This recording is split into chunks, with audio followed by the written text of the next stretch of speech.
काही गोष्टी आयुष्यात कधीच विसरता येत नाहीत। गेल्या 25 वर्षात ठळकपणे काय तुम्हाला आठवतं असं विचारलं तर अनेक ज्येष्ठ नागरिकांना भोपाळची गॅस गळती त्यानंतर झालेले सगळे परिणाम नक्कीच आठवतील। भोपाळमध्ये त्याच दिवशी असलेले, दुर्दैवाने त्याच दिवशी असलेले आणि सुदैवाने वाचलेले पांडुरंग प्रल्हाद देशपांडे आज आपल्याबरोबर आहेत। भोपाळच्या गॅस गळतीला 25 वर्ष पूर्ण झाल्याच्या निमित्ताने आपण त्यांच्याशी बोलणार आहोत आणि त्यांच्याकडनं जाणून घेणार आहोत तिथल्या सगळ्या आठवणी, काय होतं, काय स्थिती होती, हे सगळं आपण थेट त्यांच्याशी बातचीत करून जाणून घेऊया।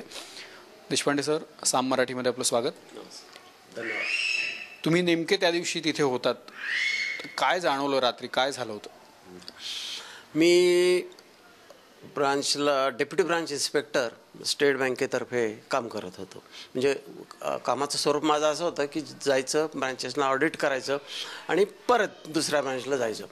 जे काय एक्सचेंज ऑफ डॉक्युमेंट्स किंवा एक्सचेंज ऑफ व्ह्यूज किंवा काय जे असेल सूचना पुढच्या त्या घेण्यासाठी म्हणून मी भोपाळला थांबलो होतो। भोपाळला हॉटेल रणजितला मी थांबलो। त्यावेळेला जेव्हा मी जाणार होतो तर त्यावेळेला माझा असिस्टंट बाहेर गेलेला होता। दुर्दैवाने तो त्या दिवशी सिनेमाला गेला आणि त्या दिवशी तो उशिरा आला आणि त्यामुळे माझी ती गाडी चुकली। गाडी चुकल्यानंतर नाईलाजाने मला तिथंच थांबावं लागलं आहे त्या हॉटेलमध्ये। आम्ही आपलं कंटिन्यू केलं। जेव्हा मला जाग आली तेव्हा जाग येत असतानाच मला असा खूप त्रास सुरू झाला की जेणेकरून श्वासोच्छ्वास मला घेता येईना नीट, डोळे उघडायला लागलो, घशात आगाग व्हायला लागली, नाकात आगाग व्हायला लागली आणि डोळ्यातून सारखं पाणी येऊ लागलं। त्यामुळे मग मी लाईट लावला आणि बघितलं तर माझा असिस्टंट नेमका त्याच वेळेला जागा झालेला होता आणि तो म्हणत होता की साहेब काय झालं आहे, मला असा त्रास व्हायला लागलेला आहे। मी म्हटलं मलासुद्धा तसाच त्रास होतो आहे। मग आता काय करावं म्हणून मग आम्ही लगेच दोघांनी डिसिजन घेतला की आता इथून पहिल्यांदा आपण आता हॉटेल सोडूया। काय झालेलं आहे ते आपल्याला एक्झॅक्टली अजून काहीच माहिती नाही आहे। रेडिओ नाही, टी व्ही नाही, काहीच नव्हतं, तेव्हा बंद होता। ऑफिशियल पेरेंट्स ज्यांना आपण म्हणतो भोपाळ गॅसचे, तिथले भोपाळ बँकेचे, तर त्यांच्याकडं तिथं जाऊन थांबावं आणि पुढं काय होईल ते बघावं, या दृष्टीने आम्ही आपलं चालत तिथून निघालो। साधारण 12-1च्या सुमाराला सगळं घडलं। तुम्ही किती वाजता तिथे पोहोचला तुमच्या ब्रांचला आणि मधला जो काही काळ होता त्याच्यात तुम्हाला काय काय दिसलं? साधारण आम्ही 1:30-2च्या सुमाराला रूम सोडली, बाहेर आलो, चालत निघालो। रस्त्यानं कुठलंही वाहन नव्हतं, मी ते सांगितलेलंच आहे। मग आम्ही चालत निघालो। रस्त्यामध्ये एक दवाखाना होता, तर तिथं लोक काहीतरी असं औषध पाणी देत होते सुरुवातीला।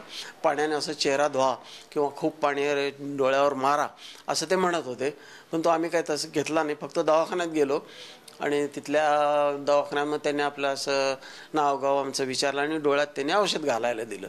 ते घातल्यानंतर सुद्धा आम्हाला तसं बरं वाटत नव्हतं, कारण श्वास घ्यायला आम्हाला त्रास होत होता। आणि मग असं बाहेर आम्ही पडलो आणि मग चालत मग आम्ही आपलं कंट्रोलर आमची जे आहेत तर तिथं जाऊन पोहोचलो। तेव्हा साधारण सकाळचे 6-6:30 वाजले होते। या सगळ्यात हा जो मधला काही काळ आहे चालत येण्याचा, तुम्ही ट्रीटमेंट घेण्याचा, तर मधल्या काळात तुम्हाला अशी काही चित्र दिसली का की हे आपल्या आवाक्या बाहेरचं आहे काहीतरी आणि काहीतरी विचित्र सगळं घडत चाललंय रस्त्यावरती, किंवा रस्त्यावरती आपण न पाहिलेलं किंवा आपण अपेक्षित न केलेलं असं काहीतरी दिसतंय? असं काय साधारण दिसलं तुम्हाला? बरोबर, रस्त्यातून आम्ही जेव्हा निघालो तेव्हा अत्यंत आक्रोश चाललेला होता असा, किंवा ये क्या हो गया, ऐसा क्यों हुआ, कौन सा गॅस है, कौन सी हवा ऐसी आ रही है, असे हिंदीतून असे लोक बोलायचे। तर काय घडलं हे तुम्हाला कळलं केव्हा नेमकं, म्हणजे काय ठरलं? सकाळी जेव्हा आम्ही तिथं आमच्या ऑफिसमध्ये पोहोचलो तेव्हा त्यांनी टी व्ही लावला आणि रेडिओ लावला।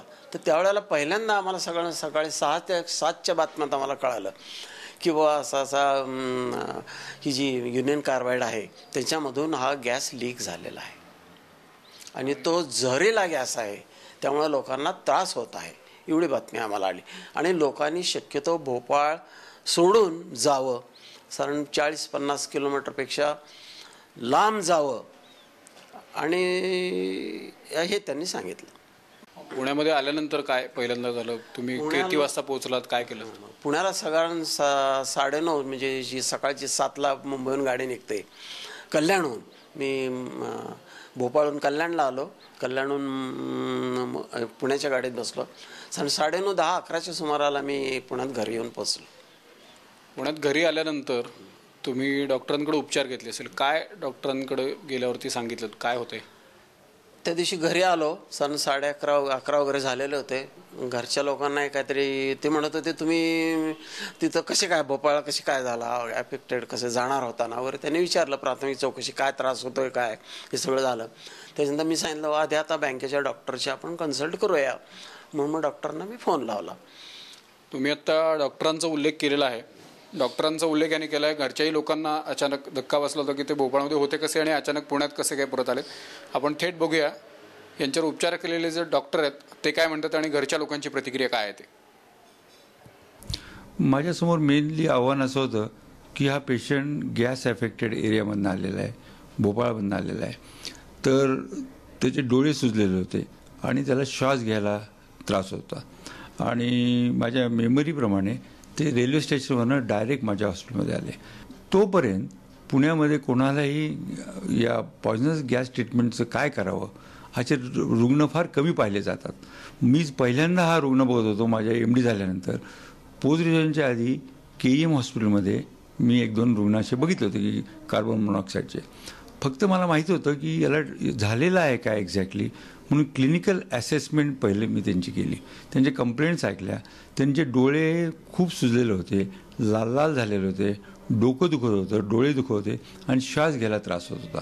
आणि ही वॉज साधारण अबाउट प्लम्पी सराउंड 80-85 किलो. त्यामुळे कार्बन मोनॉक्साईड दुसरं काही झालं की नाही म्हणून मी त्यांना क्लिनिकली पहिले तपासून घेतलं. तपासल्यानंतर माझ्या लक्षात आलं की त्यांना थोडासा ब्रॉन्कायटिस आहे आणि गॅसमुळे त्यांचे डोळे अफेक्ट झालेले आहेत. तेव्हा त्या गॅसमुळे ब्लाइंडनेस आणि रेस्पिरेटरी फेल्युअर याची एक भीती असते हे आम्हाला माहीत होतं.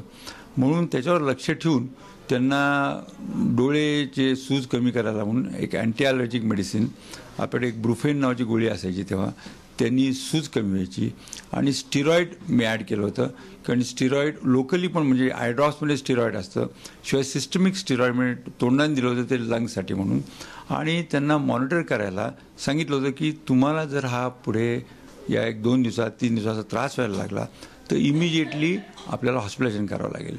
मी ही केस ऑप्थॅल्मॉलॉजीशी डिस्कस केली, कारण मी काय डोळ्याचा स्पेशलिस्ट नाही, मी जनरल मेडिसिनचा स्पेशलिस्ट आहे. तर मी डोळ्यावर लक्ष ठेवून होतो आणि आम्ही पेपरमध्ये फक्त वाचत होतो की भोपाळला बऱ्याच लोकांना ब्लाइंडनेस झाला, बरेच लोकांचे डेथ झाले. म्हणून मी डोळ्याच्या डॉक्टरशी पण डिस्कस केलं, स्पेशलिस्टची. थोडं नेर्लेकर तू देतोय ते बरोबर आहे आणि हीच ट्रीटमेंट आपण चालू ठेवू आणि फक्त मॉनिटर जरा जास्त कर. यानी जर ते बरे झाले नसते तर मग आम्ही ॲडमिशनचा उपाय पुढे ठेवला होता, ऑप्शन, की आयदर रुबियोला किंवा जहांगीरला, तसं कळून ठेवलं होतं. आणि या ट्रीटमेंटनंतर मला आठवते 25 वर्षापूर्वी की मला खूप डॉक्टर्सचे पण फोन आले की नेर्लेकर तू ट्रीटमेंट कशी काय दिली. म्हणजे मी साधारण आपण नॉर्मल जी अशी ट्रीटमेंट देतो अशीच दिली. या ट्रीटमेंटवर ते रिकवर झाले. Fortunately for me, he must be away from that affected area. ते जर जवळ असते तर प्रॉब्ली पेशंट इथपर्यंत पोचलाच नसता. त्या दिवशी ते अचानक आल्यानंतर मला खूपच धक्का बसला, कारण ते भोपाळला राहणारच नव्हते. त्यामुळे असं काही होईल याची आम्हाला कल्पनाच नव्हती. अचानक बघितलं, धक्का बसल्यानंतर आम्ही त्यांना दवाखान्यात नेलं. डॉक्टरांच्या दृष्टीनं हे आव्हान होतं की अशा पद्धतीच्या रुग्णावरती उपचार करायचं. त्याने ते पार पाडलं आणि आत्ता देशपांडे आपल्यासमोर आहेत, आपल्याशी बोलत आहेत. आपण पुन्हा एकदा त्यांच्याकडनं जाणून घेऊ की ह्या सगळ्या 25 वर्षांकडं पुन्हा एकदा पाठीमागं वळून बघताना काय काय तुम्हाला जाणवतं, काय काय आठवतं हे सगळं. दरवर्षी साधारण ह्या 2/3 डिसेंबरला मला जाणवतं की बाबा कुठल्या दुर्धर प्रसंगातून आपण गेलेलो आहोत म्हणून. आणि तेवढं त्या दिवशी एक दिवस तेवढं आपल्याला जाणवतं की बाबा हे फारच कठीण प्रसंग होता आणि तो आपल्या देवदयानं त्यातून आपण बाहेर पडलेलो आहोत. म्हणजे असे शक्यतो असे प्रसंग येऊ नयेत लोकांवर, एक वाटतं. साम मराठीशी बातचीत केल्याबद्दल धन्यवाद. धन्यवाद. हे होते पांडुरंग प्रल्हाद देशपांडे, जे आपल्याशी बातचीत करत होते. स्टेट बँकेत अधिकारी असल्यामुळे ते मध्य प्रदेशात होते. त्याही दिवशी ते नेमके भोपाळमध्ये होते. त्यातून दुर्दैवाने अडकले आणि सुदैवाने सुटले सुद्धा आणि आपल्याशी आत्ता बातचीत करत होते. त्यांनी सगळी गोष्ट, सगळी कथा तेव्हा काय काय घडली तीही सांगितली. कॅमेरामॅन संपत मोरा आणि सुनील डांगेसह स्वप्नील बापट, साम मराठी, पुणे.